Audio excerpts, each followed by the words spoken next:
जाती है कि आपने बिगिनिंग में उसको पकड़ा और वहां पे स्प्रे कर दी तो आपका मैनेज हो गया, लेकिन हम किसी वजह से वो रह गया तो वो इंसेक्ट जो कीट है वो तो अपना काम कर रहा है, खा रहा है, उसकी जनसंख्या बढ़ रही है, तो बाद में हमको डिफिकल्ट हो जाता है। तो अब सबसे पहले तो उसका सोर्स देख लीजिए आप कि सोर्स है उसका जो आपके 4-5 महीने में जो स्टिक्स जो कॉटन की जो बनशटियाँ पड़ी हुई हैं वो आपका एक प्राइमरी सोर्स है, अब बन गया है प्राइमरी। अब कई बार कई हमारे पास ही वहां पे आ जाते हैं फार्मर के, हमको तो 2-4 मिली है सुंडी वहां पे। वो जो थोड़ी पॉपुलेशन है ना, हम अभी इस समय पंजाब का अध्ययन कर रहे हैं और देख रहे हैं 3% से लेके 12% तक इन्फेस्टेशन है। जितने टेंडे हम देखें, मतलब 100 टेंडे देखें तो उसमें से 3 से लेके 12-13% तक इन्फेस्टेशन मिल रही है उसमें। अब वो भी वेरी कर रहा है कैसा ढेर लगा हुआ है। अगर ढेर छोटा है तो उसमें कम मिल रही है अभी, अगर ढेर बड़ा है और वो शानदार वृक्ष के नीचे लगा हुआ है तो उसमें ज़्यादा चांस है मिलने के लिए। तो डॉक्टर साहब बैठे हैं कि पहले एक हमारी 70-80 में एक रिकमेंडेशन दी हुई थी कि इसकी वर्टिकल स्टैकिंग करनी चाहिए, खड़े रोक, क्योंकि वो एक्सपोज हो जो एडवर्स क्लाइमेटिक कंडीशन है, जो धूप है, गर्मी है, बारिश है, उसको वो तो निकल जाए, लेकिन अभी जगह नहीं है तो फिर वहीं पे हम सीधा उसको ढेर लगा देते हैं। तो अभी सबसे पहले हम उसके लिए हमको जीवन चक्र पता चल गया, हम उसको मैनेज करना है, कैसे करें। सबसे पहले तो आता है कि आपकी बीटी की वैरायटी जो सिलेक्शन करनी है वो सबसे इम्पोर्टेंट है। अगेती भी होगी, पछेती भी होगी, आपकी जमीन के मुताबिक भी होगी। पहले आदमी मुख्य अतिथि साहब ने भी आपसे इस संदर्भ में बात की है और उन्होंने भी उस पर जोर दिया था। तो आपको चॉइस करनी है उस चीज़ के लिए। एक और मिथ भी थोड़ी सी है, जब शुरू में 23 में यहाँ आया, हमारे यहाँ पे 21 में आया तो कोई सीड कंपनियां कल्प्रिट हैं, ये बीज गलत आ गया जी, वो आ गया, ब्लेम में हम चले गए हम। लेकिन हमारे यहाँ तो 21 में, 22 में, 23 में हुआ ना, तो वहाँ पे 15-16 में भी था, तो ऐसा कुछ नहीं है। एक बार ये भी मिथ आ जाती है कि हम लोग गुजरात चले जाते हैं सीड देने के लिए, पंजाब में तो बहुत प्रचलन है, अभी लोगों को पता चल गया, तो वो भी नहीं, क्योंकि अभी भारत सरकार ने किसी चीज़ की मंजूरी दी नहीं है, हमारे पास अभी सीड नहीं है। अगर हो तो हम इतना लेक्चर ही क्यों दें, फिर तो वैरायटी हो जाए तो हम वही सिफारिश करें कि ये करो रिकमेंड, तो फिर उसकी बात चर्चा की तो जरूरत ही नहीं फिर पड़ेगी। तो इसका मतलब नहीं है, अगर नहीं है तो हमें इसी के साथ, जब तक नहीं आता तो अगले 2-3 साल के लिए हमें इसी के साथ जूझना पड़ेगा। तो ऐसा नहीं कि इसको मैनेज नहीं कर सकते। तो सिलेक्शन ऑफ वैरायटी आपके लंबे समय वाली है या शॉर्ट ड्यूरेशन वाली है। अगर आप किसी वजह से बिजाई आपकी लेट होगी, पानी की वजह से नहीं मिला, किसी वजह से लेट हो रही है, तो आपको चूज करना है। ऐसा नहीं कि हाई यील्डिंग वैरायटी के पीछे भागना है, उसका लॉन्ग ड्यूरेशन है, तो आपको देखना है कि जो 10 दिन पहले पकती है उसको मैं उठाऊँ, क्योंकि ऑलरेडी आप लेट हो चुके हो। और कोशिश करें कि 15 मई से ज़्यादा आप लेट ना करें, ज़्यादा से ज़्यादा 20 तक बिजाई कर देनी चाहिए। दूसरा, जब बिजाई करते हैं तो स्पेसिंग का जरूर है, जैसे 2 पैकेट की सिफारिश करते हैं तो उतना ही सीड बिजाई करनी चाहिए।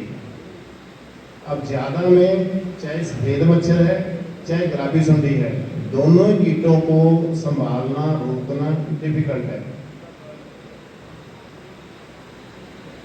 क्योंकि जब संगना होगा, पास होंगे प्लांट, ज़्यादा सीड रेट यूज़ कर लिया आप लोगों ने। कई बार तो हमें इस वजह से भी सीड रेट ज़्यादा यूज़ करते हैं कि गर्मी की वजह से उसकी प्रॉपर जर्मिनेशन नहीं होती।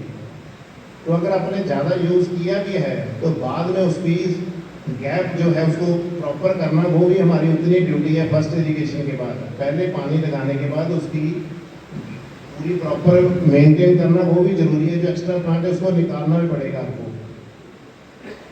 तो वो एक बहुत जरूरी है जिसको हमारा मन नहीं करता उसको निकालने में।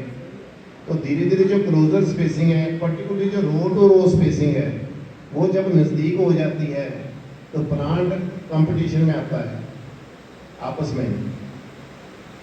तो फिर वो हाइट बढ़ती है। हाइट से क्या होगा, हमको तो उतनी हाइट बढ़ानी नहीं, क्योंकि मुड़ के स्प्रे करना उतना डिफिकल्ट हो जाएगा। पहले भी वीडियो में दिखा रहे थे। और उसके टिंडे भी नीचे से नहीं लगते। और बाद में जब बारिश होती है और 7-8 फुट हाइट हो जाती है, इंसेक्ट भी नीचे वहीं छुपा रहता है। और कोई भी इंसेक्टिसाइड है वो एक छतरी की तरह बन जाता है कैनोपी जो इसकी प्लांट की, और उसमें स्प्रे जाना जो है उतना ही डिफिकल्ट होता है। जब आप प्लांट टाइप भी देखते हैं तो एक ऐसा भी ध्यान रखा कीजिए आप जो वैरायटी सिलेक्शन करते हैं, जो थोड़ी सी प्लांट की थोड़ी सी एंगल जो है ना इरेक्टर टाइप हो। गांव में हम डॉग देखते हैं, कईयों के कान ऐसे होते हैं और कईयों के खड़े होते हैं। तो हमने खड़े वाले जो पत्ते हैं ना वो देखने हैं, क्योंकि उसमें धूप भी नीचे तक जाएगी और जो स्प्रे करोगे वो भी नीचे तक जाएगी।